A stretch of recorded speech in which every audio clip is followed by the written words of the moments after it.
Right, I know the Wim Hof method and jumping into a bloody ice cold lake with nothing but your birthday suit on is pretty popular at the moment, but it might not be ideal for your goals, and here's why. I'm an action man, and I make no apologies. I'm an action man, and I make no apologies. I'm an action man, and I make no apologies. Angry as I am, and stand up and follow me.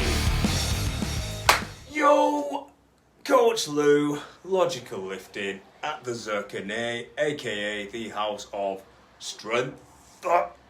And today's video, short and sweet, it's going to be over cryotherapy or cold exposure or the means of reducing inflammation. So what am I talking about? Right, we've got, like I said, cryotherapy or cold exposure, going to extreme cold. We've also got hot and cold therapy, where you alternate from one to the other. We've also got anti-inflammatories like ibuprofen or any kind of NSAID or anything like that. What these do, as the name of the drug suggests, they reduce inflammation, the anti-inflammatory practices. They reduce inflammation because apparently inflammation is now like the boogeyman of the lifting world, because people don't realise you need to stimulate or generate inflammation in order to get a response. But whenever someone talks about inflammation, they always come up with anti-inflammatory diets, this, that and the other, or inflammation is the worst thing ever. Ridiculous. Anyways, moving on. So what this does besides reduces inflammation is it also reduces the adaptations you're getting from the gym, from training. And if you're sore all the time, that's kind of telling me either your programming's off, or you're a rank beginner, or you're doing something wacky in the gym. Either way, there's something bogus going on. I don't think you should be sore all the time.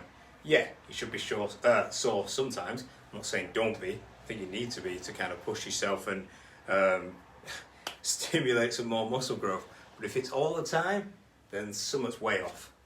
So yeah, I personally don't want to spend an hour, 2 hours grafting in the gym only to jump in like a cold shower or an ice bath or a freaking lake, or pop some anti-inflammatories to have my gains reduced, because it's not going to totally blunt it, obviously.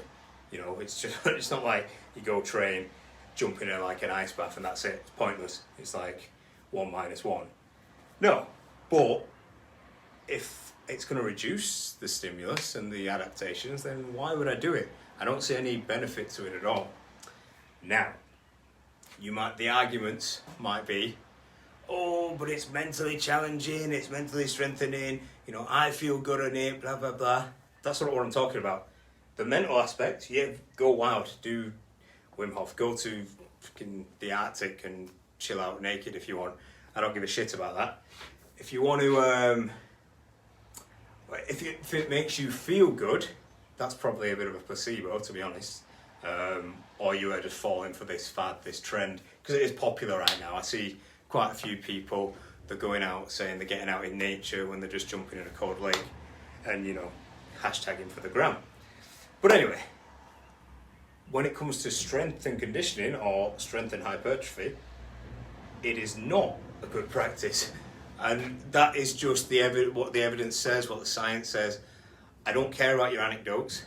I don't care why you're doing it, if it's for like a mental challenge or you personally just feel good.